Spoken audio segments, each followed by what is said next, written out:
So magandang araw guys. So ayun nga, papunta kaming Mitsubishi Otis Paco, Manila para kumuha ng GLX Expander automatic. So ayun, galing pa nga kaming Muntinlupa at andito na nga kami sa Mitsubishi Otis Paco, Manila. Inagaan pala namin yung punta guys kasi may trabaho pa yung ate ko ng alas 12. So ayun, dito na nga kami.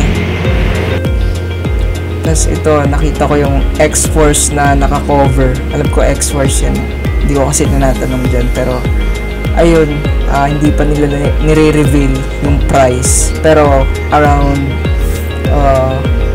1.5 million daw yun. So ayun, waiting kami nila Papa, kaya nag-short vlog muna ako dito sa mga available units nila. So ito, merong GLX na silver, tapos may red na GLS, pero ito yung gusto ni Papa, GLX na graphite gray. So ito, meron pa Estrada.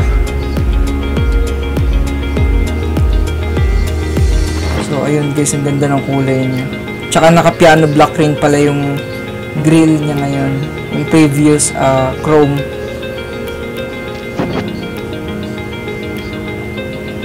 Tapos ayan guys, meron na rin palang turning signal yung side mirror niya. Bali dati pa pala, mga previous model ganyan na. So ayan, naka two-tone rin yung mags niya, tapos LED. So ayan guys, ito nga yung Triton. Tinignan ko yun muna. Ewan ko kung anong variant to, pero hindi ko sure kung GLS to. So ayun guys, pag sa personal, ang laki ng screen yan, tapos ang daming soft touch materials. Tapos meron pang scroll, di ko alam ang tawag dyan, pero meron din siyang cruise control. Tapos ito yung top of the line ng Mirage G4 GLS. So ayun, mag-down payment na nga kami. Tapos si mama, ayun, chill lang, nagbabasa ng Bible. Tapos ayun na nga, permahan na.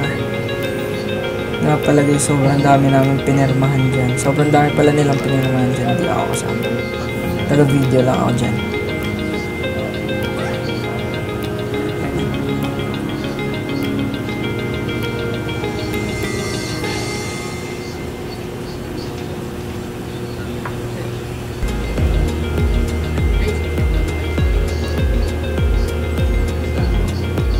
So, ayan, pumirma na nga silang tatlo. Ayan, ito na yung susi. Tapos ito, releasing na agad. Ayan, dinidemo na ni Sir Jovan kay Papa.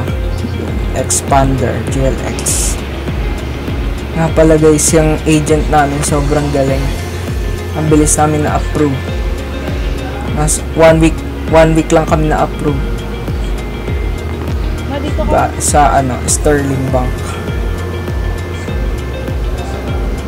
Ito. So ayan, nga pala guys, meron na rin palang cruise control yung GLX automatic na expander. Ang ganda. Pero iba na yung manubela ng GLS. Parang mas maganda na, mas futuristic para sa akin yung yung GLS na manubela.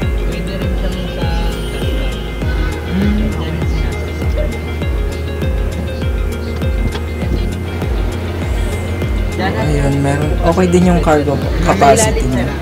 Pwedeng ibaba yung mga upuan.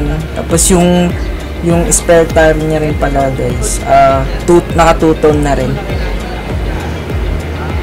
Tapos nabababa yung likod para kung ano gusto nyong ilagay, pwede.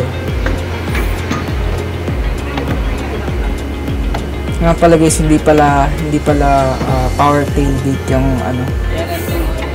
pintuan sa likod. Maganda rin kasi one touch tumble na yung upuan din. Tulad ng mga ibang brand. Ayan guys, 1.5 liter engine. 1.5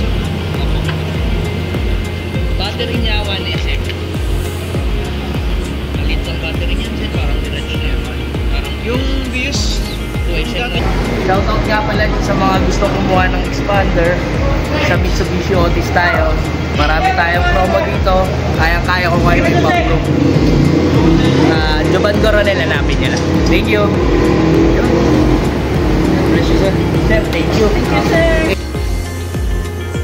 So ayun, di pa namin tinanggal yung mga plastic kasi bibilhan daw namin ng leather cover bago namin tanggalin. So ayun guys, uuwi na nga kami.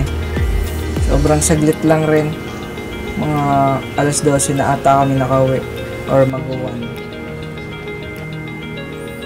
Yun guys, salamat sa panonood. Like, share, and subscribe. Peace.